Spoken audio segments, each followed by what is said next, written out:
저는 우리 북한 통일 문제를 전공한 학자입니다. 학자적 정체성을 갖고 있습니다.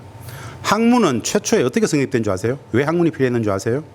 이만열 교수님 계시지만은 제가 배운 학문은 현실의 문제, 공동체의 문제를 해결하기 위해서 필요했던 게 학문이었습니다.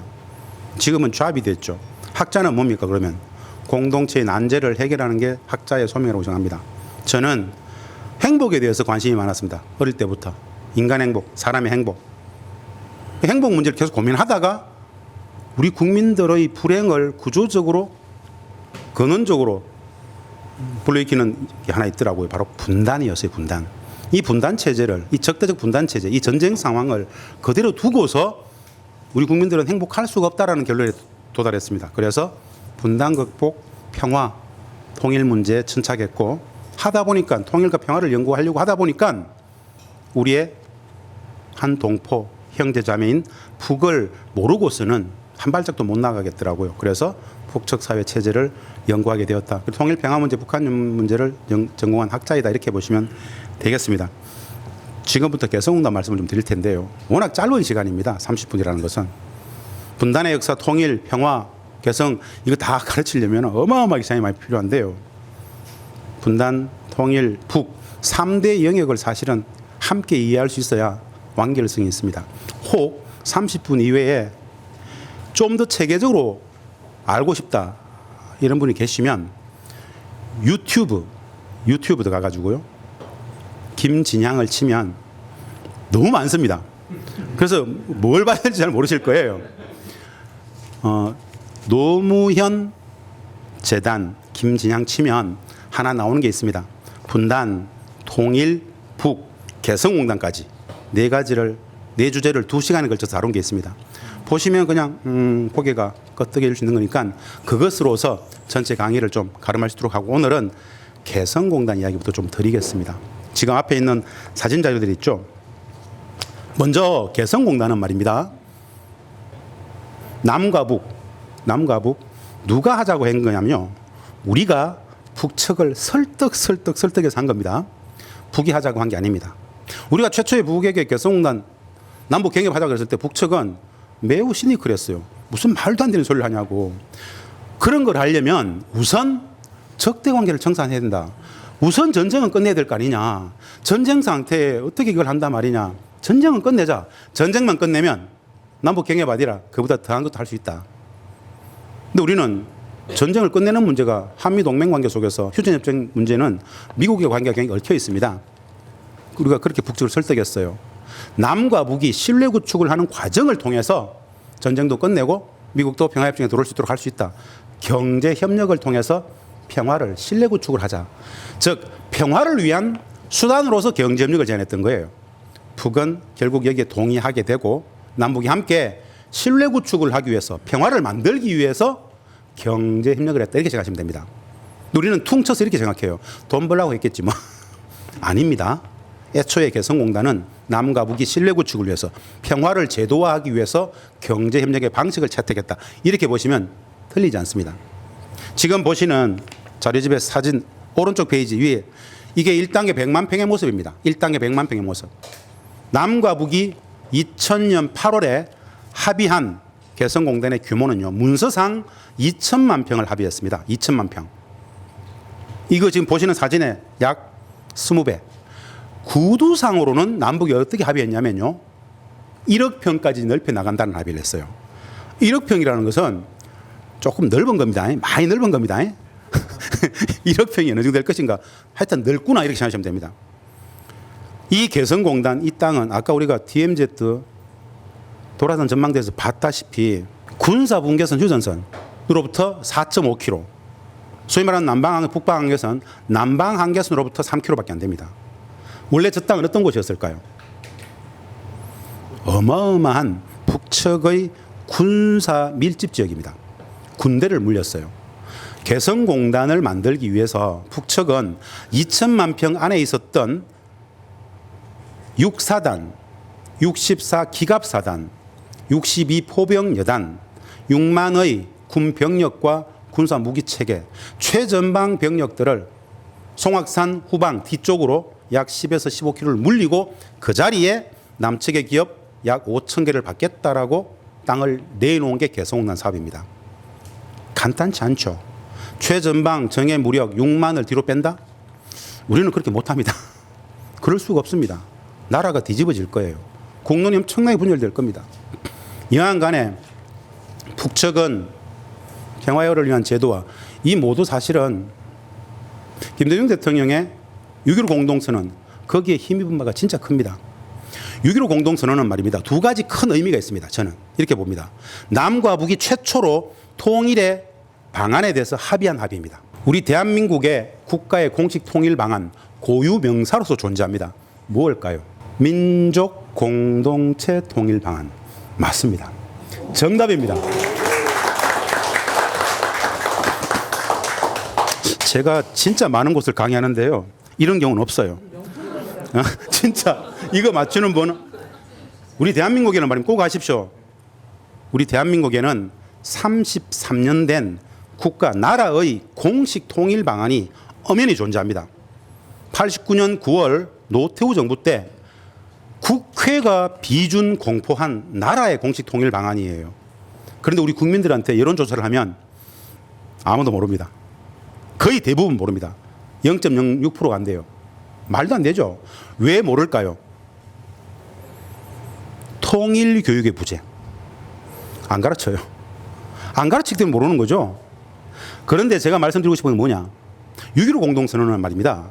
남과 북, 북과 남이 남북의 통일의 방안, 궤적, 절차, 방법에서 큰 틀에서 합의한 겁니다.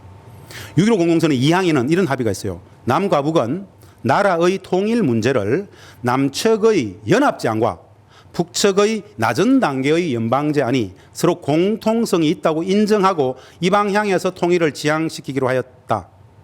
이게 뭐냐? 우리 국가의 공식 통일 방안인 민족 공동체 통일 방안은 1단계 화해협력 단계, 화해협력 단계를 수십 년 하다가 2단계 남북연합제입니다. 남북연합도 수십 년 하다가 완전 통일은 비로소 수십 년 이후에 온다고 보여. 1단계, 2단계, 3단계 통일 방안이 바로 민족 공동체 통일 방안입니다. 이 2단계까지 남과 북이 합의한 거예요. 놀랍지 않습니까? 우리 대한민국에는 33년 된 국가의 공식 통일 방안이 있고 남북은 통일 방안까지 합의했는데 정작 놀라운 게 뭡니까? 우리 국민들은 몰라요. 통일 교육의 부재. 왜? 분단 체제는 통일 교육을 하지 않습니다. 분단 체제가 진정성 있는 통일 교육을 하면 분단 체제는 허물어지니까. 이 분단이 과연 뭘까요? 그냥 휴전선으로 남과 북이 딱 갈려 있는 게 분단일까요? 분단은 살아있는 유기체입니다. 분단의 기원, 누가 분단 만들었는지, 어떤 획책이 있었는지, 국제정책 패권은 어떻게 한반도를 갈랐는지, 어떻게 이 분단이 유지되는지 사실 아셔야 되는데 통일의 개념 과정 절차, 오랜 시간의 평화의 과정, 평화가 통일이다라는 것, 뭐 이런 정도 말씀을 드립니다. 두 번째 6.15 공동선언의 큰 합의가 바로 남북 경비 합의입니다. 개성공단. 남북이 통일 방안을 합의하고 두 번째 큰 합의는 그 평화를 위해서, 그 평화를 만들어내기 위해서 경제 협력을 하자라고 사항에서 합의를 냈어요. 그 6.15 공동선언 사항의 합의에 근거해서 개성공단 부지 선정이 다 된 게 2000년 8월입니다. 이게 이제 개성공단이 시작되었던 초기 태동기 이야기인데요. 그런 의미에서 김대중 대통령은 통일의 대계를 만들었을 뿐만 아니라 남과 북이 실질적으로 실천적 통일 지향의 평화로 나아가기 위한 평화의 프로세스를 창출했죠. 남북이 2000년 8월에 개성공단에 합의하게 됩니다. 이게 최초의 북측이 무슨 소리, 남북경이 뭔 소리야, 전쟁부터 끝내자. 그 이후 3년 동안 공전하다가 결국 개성공단을 합의했던 과정입니다. 그럼 언제부터 공단을 착공하느냐? 2003년에 착공을 합니다. 슬픈 이야기입니다. 2000년 8월에 합의했는데 북측은 개성공단에 있었던 그 2천만 평 안에 있었던 부대를 약 2년에 걸쳐서 송악산 뒤쪽으로 부대를 철수시킵니다. 그 자리에 남측의 기업들을 받기 위한 개성공단 정비 작업들을 했고 착공을 하기 시작하고요. 2004년부터 첫 제품이 나오기 시작합니다. 2016년 2월 10일 아까 제가 말씀드린 것 같이 전면 중단할 때까지 14년간 남북의 6만의 노동자들이 14년간 함께 생활했습니다. 6만 명의 남북의 노동자 주재원들이 함께 생활하면 어떤 일이 발생할까요? 그냥 친해집니다. 그냥 친해집니다. 제가 늘 강의를 할 때 강의 주제가 이거예요. 행복한 평화, 너무 쉬운 통일이라고 늘 주장합니다. 너무 쉬운 통일이 맞습니다. 역설적으로 이야기하는 게 아니고요. 너무 쉬운 통일이 맞습니다. 다만 우리는 통일의 개념도 과정도 절차도 방법도 모르기 때문에 매우 어렵게 생각했어요. 그거 되겠나? 수십 년간의 평화의 과정, 평화가 통일이면 말입니다. 그 평화라는 것은 다른 게 아니에요. 남과 북이 상호 체제와 제도의 다름에 대해서, 차이에 대해서 고개 한번 끄덕여 줄 수 있는 마음이면 이미 평화가 시작되는 겁니다.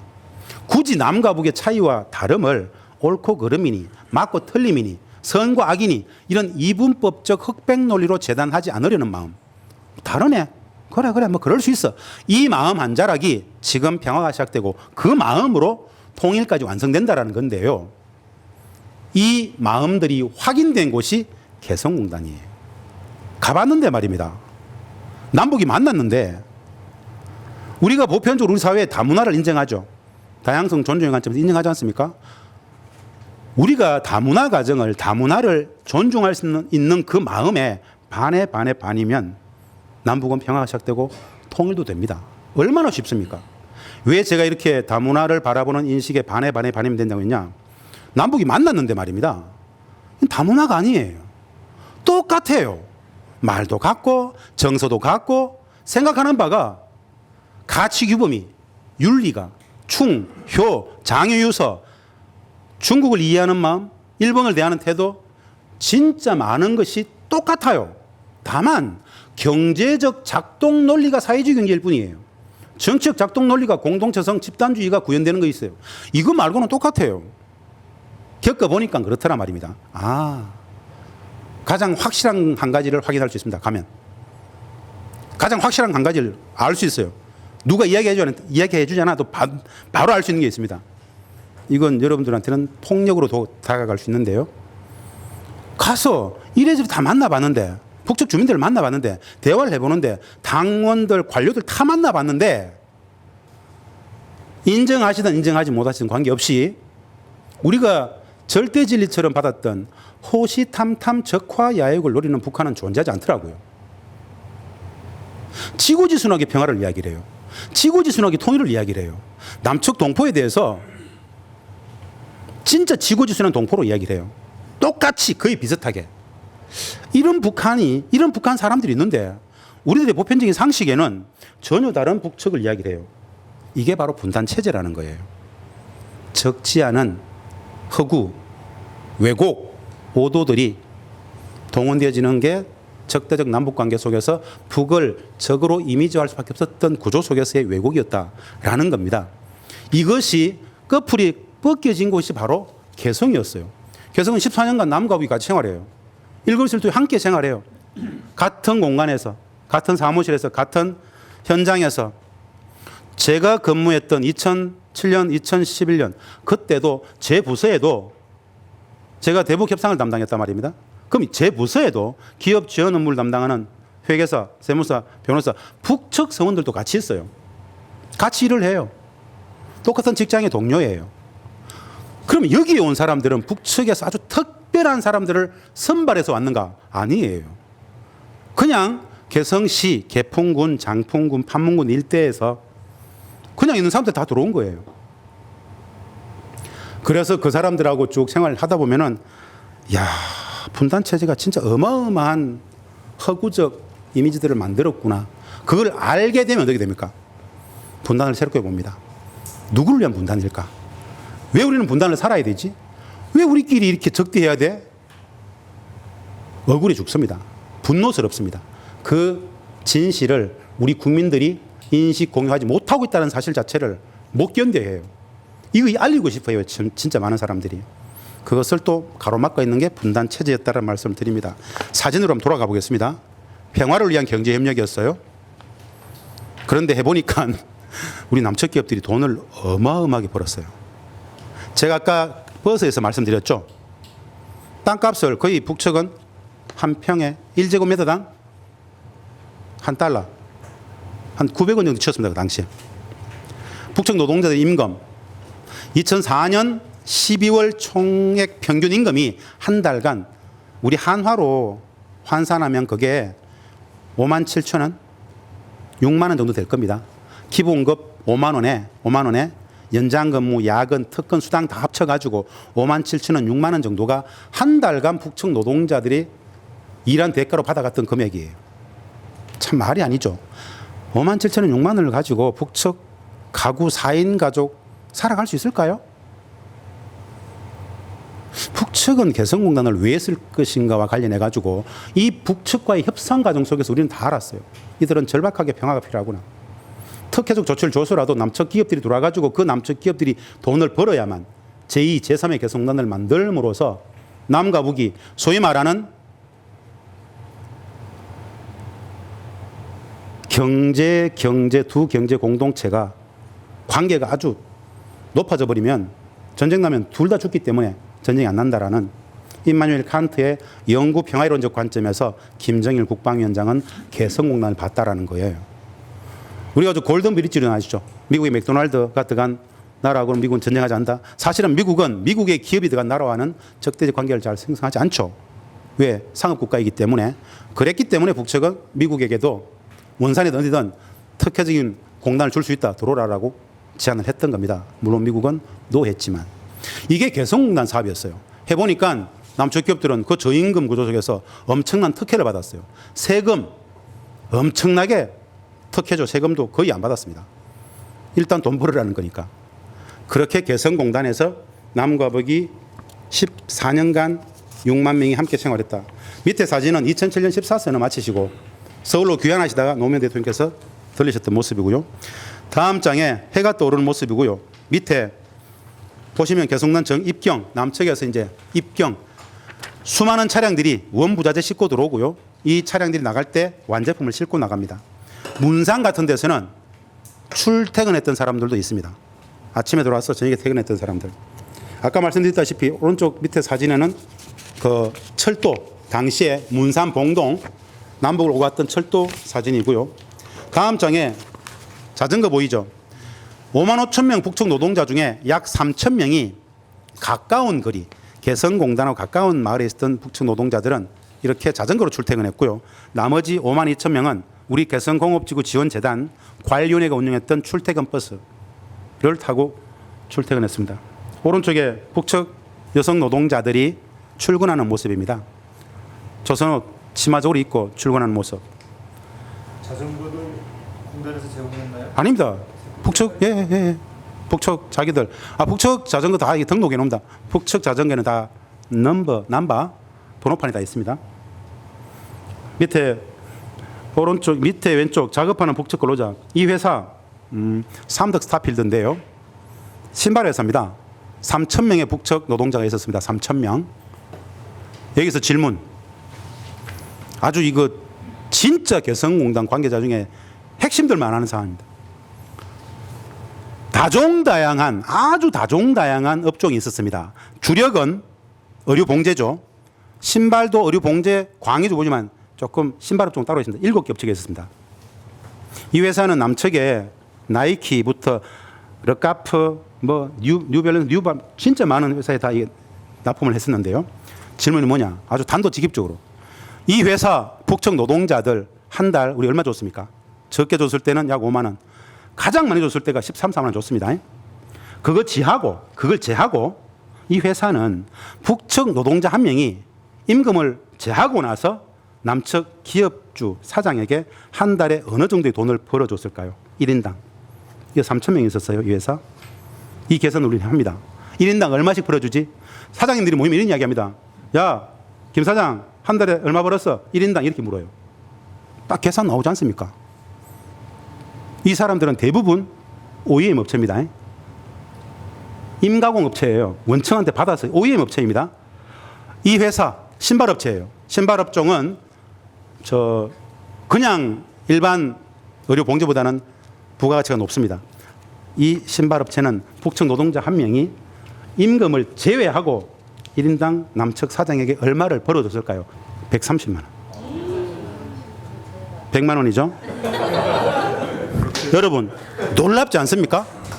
진짜 놀랍지 않습니까? 뭐가 놀랍습니까? 임금을 제외하고 북측 노동자 한 명은 남측 사장에게 130만 원. 그러면 한 달에 얼마입니까? 계산 빠른 분들 3천 곱하기 130만 원. 매월. 자, 그러면 개성공단을 통해서 가장 많은 돈을 벌었던 사람들은 개성공단 입주기업이 아닙니다. 원청업체들입니다. 오다 줬던 원청업체들이 그보다 몇 배를 더 벌었을까요? 상상할 수 없어요. 결국 경제주의적 관점에서 본다면 말입니다. 압도적으로 퍼오는 곳이에요. 맞잖아요. 말도 안 되잖아요. 구조적 저성장에 빠져 있었던 한국 제조업의 돌파구는 남북 경협이었어요. 그 기업인들은 다 알고 있었어요. 무조건 더 가려고 해요. 불법을 저질러서라도 더 들어가려고 했습니다. 제2, 제3의 개성공단을 만들자라는 게 기업인들에서 이구동성 다 나왔어요. 누가 막았죠, 이거? 우리가 닫았어요. 우리가. 경제 논리도 아니잖아요. 반평화 한미관계 속에서 미국 즉 이해관계 속에서 닫아야 돼. 이명박 정부가 등장하자마자 이명박 대통령은 개성을 닫으려고 했어요. 어떻게? 남북이 개성공단 간의 합의를 남측이 해태하고 방치하고 안 하면은, 안 지켜버리면 북측이 닫을 걸로 생각했어요. 북측은 안 닫았어요. 왜? 남측 기업들은 남북의 당국이 적대 관계 됐는데도 불구하고 기업들은 돈을 벌고 있었어요. 우리는 뭐 이대로 더 좋아요, 그냥. 우리는 이대로 더 좋아요. 관계 없어요. 우리는 돈 벌고 있잖아요. 그래서 물리적으로 공단이 돌아갈 수밖에 없었던 거예요. 그런데 박근혜 대통령은 닫아버렸어요. 닫으세요, 그거. 그거 닫으세요. 제가 이 말씀을 드리는 건 다른 게 아닙니다. 이명박 대통령은 말입니다. 서울시장 시절에 개성을 왔었어요. 다 돌아보고 충격받았어요. 한 달에 얼마라고요? 이 말. 한 달에 얼마라고요? 뭐 떼돈 벌겠는데? 이렇게 얘기했었어요. 그랬는데 대통령이 되자마자 공단을 닫으려고 남북 간의 개성공단 간의 모든 합의들을 우리가 해태해버리면 북이 닫을 거 했는데 북이 안 닫았잖아요. 떼돈 벌겠네요 했던 이명박 대통령이 왜 개성을 닫으려고 했을까요? 누구의 오다를 받았을까요? 미국적 이해관계라는 것은 그만큼 엄혹합니다. 박근혜 대통령은 그것을 실천했을 뿐이고요. 2018년 9.19 평양선언에 우선 남북이 개성공단부터 정상화하자라는 합의를 했음에도 불구하고 문재인 대통령은 김정은 위원장하고 우선 개성부터 정상화합시다라고 합의했음에도 불구하고 실천을 하지 못했어요. 왜? 미국이 반대하니까. 단순한 논리예요. 매우 심플한 이야기예요. 그것이 눈앞에 있는 한미관계다라는 거. 이 밑에 사진에 남북의 노동자가 같이 일하죠. 14년간 같이 일합니다. 남북의 노동자들이 같이 일하면 어떤 일이 발생할까요? 친해집니다. 좀 더 심각해지면 사랑합니다.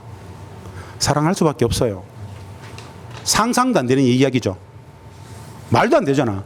남북이 뭐 사랑을 한다고? 무슨 똥단지 같은 소리야. 근데 이곳에서는 이 감정을 제어할 수 없어요. 억제할 수 없어요. 감정은 속일 수가 없어요. 옆에 있는데, 그냥 좋은데 이 감정을 누가 차단하지 못하잖아요. 그래서 슬픈 사랑, 대부분 다 슬픈 사랑입니다. 헤어질 수밖에 없어요. 어떨 때 헤어지느냐? 남들이 알게 되면 야, 저것들 좀 썸이 심한가 이가? 맞지, 저거 좀 심각하지? 이러면은 떼놔야 됩니다. 왜 떼놔야 되냐? 냅두면 사고 쳐요. 극단적으로 탈북시키려고 합니다. 사랑하니까. 제가 이 말을 왜 드린 줄 아세요? 개성은 그렇게 매일매일 평화, 작은 평화의 사례들이, 작은 통일의 사례들이 매일같이 발현, 축적되어지는 기적의 공간이더라는 거죠. 기업은 돈을 벌고 남북의 노동자들은 친해지고 그게 평화고 그게 통일이지 않습니까? 거창한 게 아니잖아요. 그런 수십 년의 과정, 저런 개성공단이 2개, 3개, 4개가 되어가는 과정이 계속 이어졌었으면 지금의 남북관계는 이지 않겠죠. 대한민국의 제조기업들은 무궁번영했겠죠. 우리가 중국으로부터 이렇게 경제적으로 엄청난 적을 받아야 되겠습니까? 아니죠. 진짜 퍼스트 무브가 나온다라는 생각들을 개성에서 근무했던 많은 기업인들은 했습니다. 아, 대한민국에 한반도에 미래가 있다라면 그건 경협이다. 그래서 한반도 평화와 번영은 평화경제, 남북 경협이 있다. 라는 이야기들을 많이 했었습니다. 다음 사진 보겠습니다. 남측에서 유통되어지는 전체 의류의 약 35%, 우리 학생들 입었던 교복의 약 30%, 우리가 입고 있었던 모든 속옷 있죠. 속옷, 이너웨어 약 85%가 개성에서 나왔다라는 거. 개성 제품은 대부분 다 메이드 인 코리아입니다. 원산지 표기는 말입니다. 원부자재가 어디 거냐가 해당됩니다. 여기 개성 제품은 100% 원부자재가 남측에서 들어갔습니다. 북측 사람들은 임가공만 하는 것이죠. 그래서 메이드 인 코리아고요. 어떤 업체들은 그래도 개성공단 제품인데 나는 메이드 인 개성 할 거야. 재미로 메이드 인 개성을 찍었던 회사들도 적지 않았습니다. 예, 거기 뭐 사진들 보이죠? 우리 저 촬영 감독님께서 이걸 떨어뜨리면 안 된다고 꼭 이렇게 잡으라 했습니다. 노무현 대통령께서 다음 장은 14선을 마치시고 오셨던 때고요. 업간 체조, 오전 오후 10분씩 나와서 체조합니다. 2,000명, 1,000명 이런 사람들이 나와가지고 운동장에서 내지는 사무실 생산 현장에서 함께 업간 체조하는 모습을 보고 있으면 장관입니다. 제가 가장 잊을 수 없는 장관은요, 개성공단에서 가장 높은 지대가 정배수장이 있는 곳입니다. 정배수장. 현대아산이 운영했던 정배수장, 그 수장공사가 우리가 위탁했는데요. 거기에서 보면은 5만 5천 명 북측 노동자들이 출퇴근할 때, 특히 퇴근할 때, 진봉산 뒤쪽으로 이렇게 석양해질 때, 개성시 진봉산 송악산 사이에 석양해지는데 한 1시간 시간 동안 이 5만 5천 명에 약 한 3, 4만은 쭉 퇴근하는 그 행렬이 끝이 없이 밀려 나옵니다.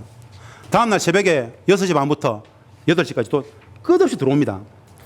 그 모습을 보고 있으면 뭐 그야말로 가슴이 엄청나게 뭉클해집니다. 그 사람들은 바로 경협을 통해서 평화를 만들던 사람들이거든요. 평화. 이 개성이 바로 평화를 만드는 역사의 땅이구나 라는 생각을 하지 않을 수 없었던 공간. 개성 맞습니다. 네, 남북간 이해제고 마찬가지고요. 뒤에 계속는 패션쇼, 이거는 김태희 씨가 2005년도 와서 패션쇼를 했었어요. 이거를 북측이 영상을 다 찍어가지고 그들도 자신들만의 패션쇼를 했어요. 문화의 상호 교호작용. 이게 바로 평화고 이게 바로 통일이죠. 그런 이야기. 체육도 하는 모습. 배구하고 음악. 북측 사람들에 대한 이해가 참 필요한데요. 북측은 12년 무상교육입니다. 만 나이를 씁니다. 북측의 초등학교, 중학교, 고급중학교 포함해서 가장 많이 가르치는 과목이 뭘까요? 수업 시수가 가장 높은 거. 과학, 기술, 수학. 엄청난 제재 속에서 믿을 건 머리밖에 없다. 인재밖에 없다. 과학, 기술, 전 인민의 과학, 기술, 인재와 수학, 과학, 기술 가장 많이 가르칩니다. 다음에 예체능. 북측은 말입니다. 소학교, 우리의 초등학교인데요. 5년제입니다. 입학해서 5년간 한 담임쌤 밑에서 한반 아이들하고 5년을 같이 생활합니다. 중학교 6년제인데요. 마찬가지 한 담임쌤 밑에서 한반 아이들하고 6년을 같이 생활합니다. 엄청난 집단주의가 있어요. 그래서 북측의 선생, 교원, 교수 이 집단은 사회적으로 엄청나게 존경받는 집단입니다. 부모님들은 100% 선생님을 믿습니다. 자기 아이를 자신보다 더 잘 아는 사람은 선생님이라고 생각해요. 5년간 데리고 있기 때문에, 6년 데리고 있기 때문에 꿰뚫어 보죠. 체육대 하는 모습이죠. 섬마을 체육대입니다. 체육대 하면은 하루 종일 시끄럽습니다. 남북이 막 섞여서 막 그러고 있단 말입니다. 오른쪽 하단에 제가 족구하는 모습입니다. 여러분, 선생님들, 족구는 왜 할까요? 족구는 왜 합니까? 맞습니다. 방금 선생님께서 족구는 왜 하면 그렇게 친해지려고 그랬죠? 저는 좀 달랐습니다. 술 먹기 위해서. 북측 성원들하고 족구 한 게임 해야 막걸리. 그럼 막걸리 먹자 먹겠습니까? 야, 한 게임 하자요. 지는 사람 내기. 지는 사람 내기 이러면 불을 켜고 하죠. 막걸리 먹어서 무슨 이야기를 할까요? 막걸리 먹어서 무슨 이야기를 할까요? 가족 이야기합니다. 북측 사람들이 남측 사람들한테 가장 궁금해하는 것. 뭐 서울에 참여대에서 이런 거 아닙니다. 거의 100% 가족 이야기를 합니다. 사모님은 고우십니까? 애들은 공부 잘합니까? 그 이야기는 자기도 가족 이야기를 가장 하고 싶어 해요. 가족 이야기를 똑같이 합니다. 그리고 나서 한라산 가봤습니까? 한라산 백록담 어떻게 생겼습니까? 천지는 이렇습니다. 백두산도 저 2번 가봤습니다. 이런 이야기들. 제주는 어떻습니까? 직장의 동료잖아요. 그 속에서 서로가 생각, 가축규범, 사고방식을 거의 체득합니다. 느껴지는 기가 있어요. 똑같이 느껴지는 기. 지구지순하게 그들은 평화를, 남측 동포들을 굉장히 순수하게 생각합니다. 우리는 속으로 조금 민망할 때가 있어요. 우리 사실 그렇잖아요. 북측을 조금 폄훼하잖아요. 낮춰보잖아. 알로보잖아요. 혐오감을 가진 사람들도 많습니다. 근데 북측 사람들은요, 맹랑하게 남측 사람들을 굉장히 지고지순한 동포라 그래요. 진짜 만나보고 싶었다고 막 지극정성을 다해서. 북측 사람들은 보편적으로 정이 많습니다. 정이 많습니다. 사랑이 많아요. 정과 사랑이 많다는 것은 눈물이 많다는 이야기입니다. 그게 나중에 이해가 됩니다. 그들은 계산된 행위를 하지 않습니다.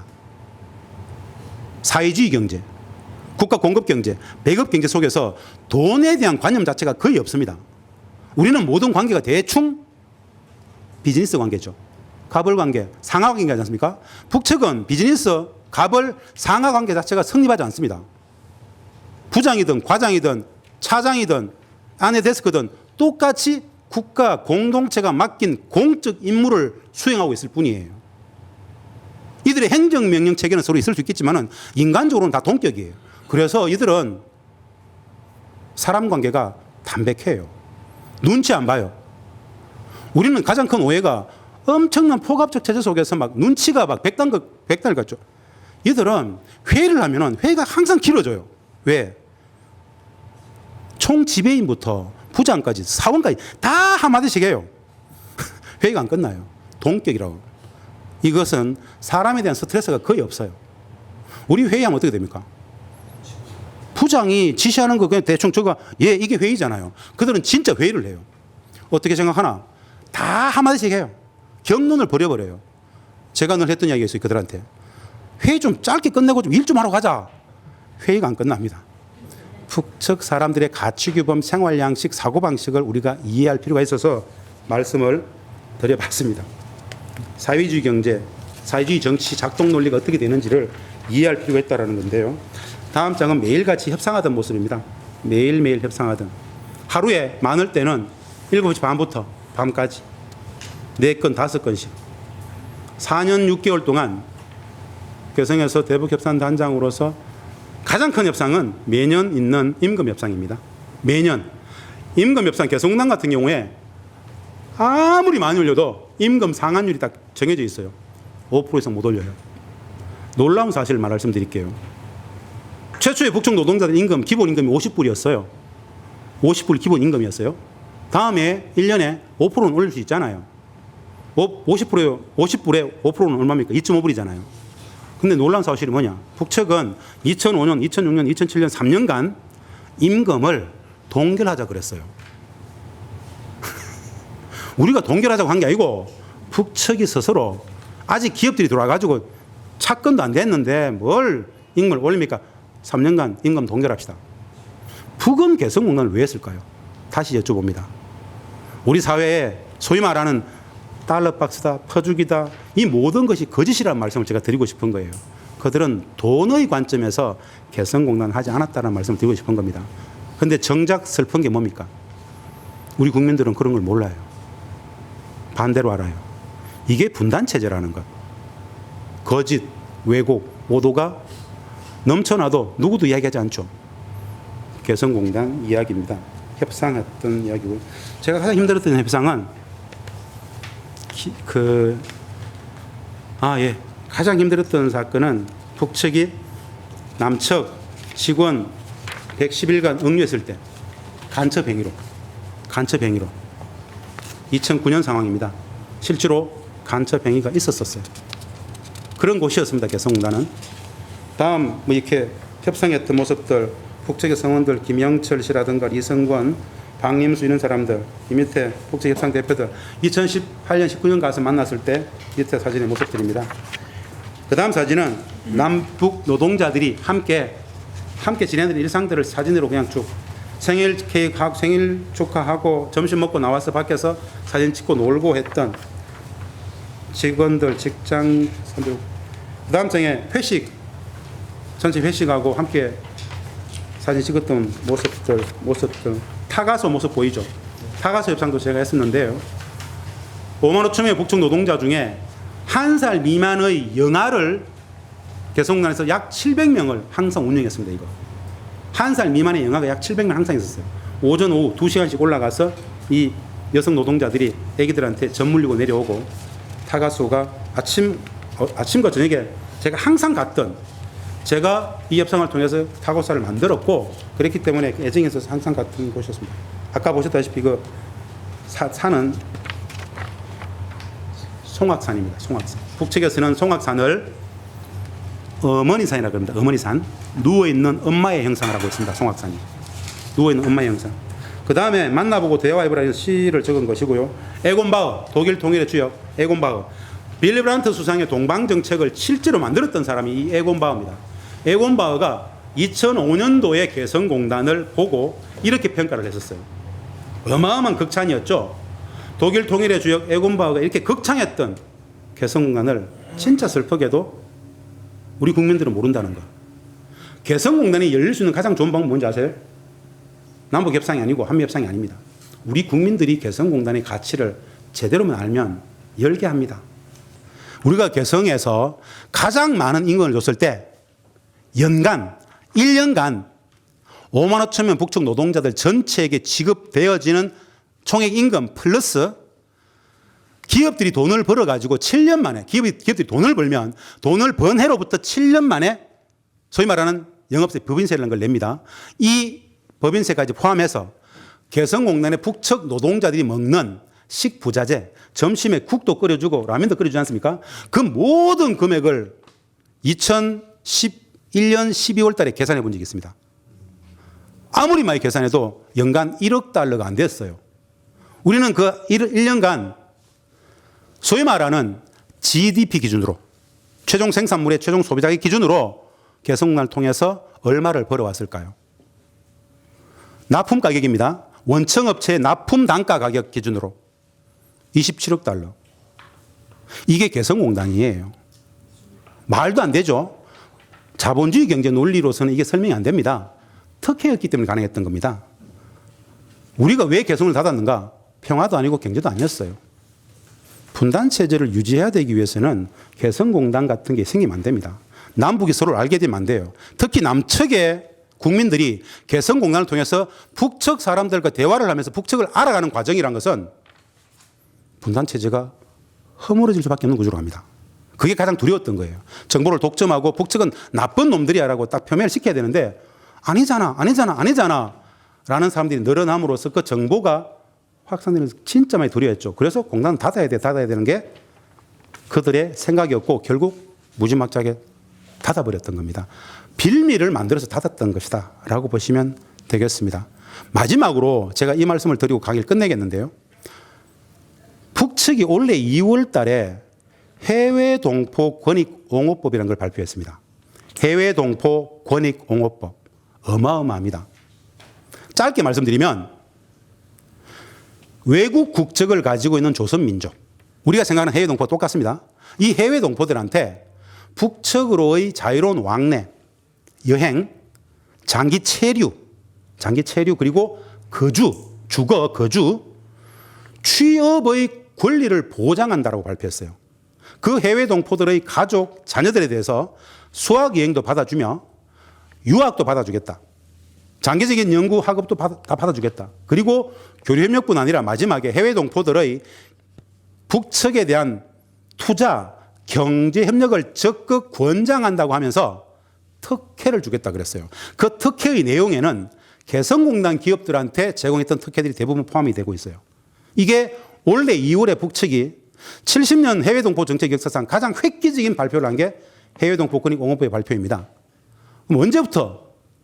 코로나가 대충 진정되고 올 가을 중국의 시진핑 주석이 3년임에 성공하는 가을 중국 인민대표제가 끝나면 아마도 북중 국경이 일부 열릴 것이고 그곳을 통해서 해외 동포들이 자유롭게 북측을 들락날락하는 과정이 도래할 것 같아요. 올 겨울 아마도 본격화되는 것은 내년 봄쯤 안 되겠습니까? 해외 동포들이 북측을 그렇게 마음껏 왔다 갔다 하는 상황이 노리는 것은 뭘까요?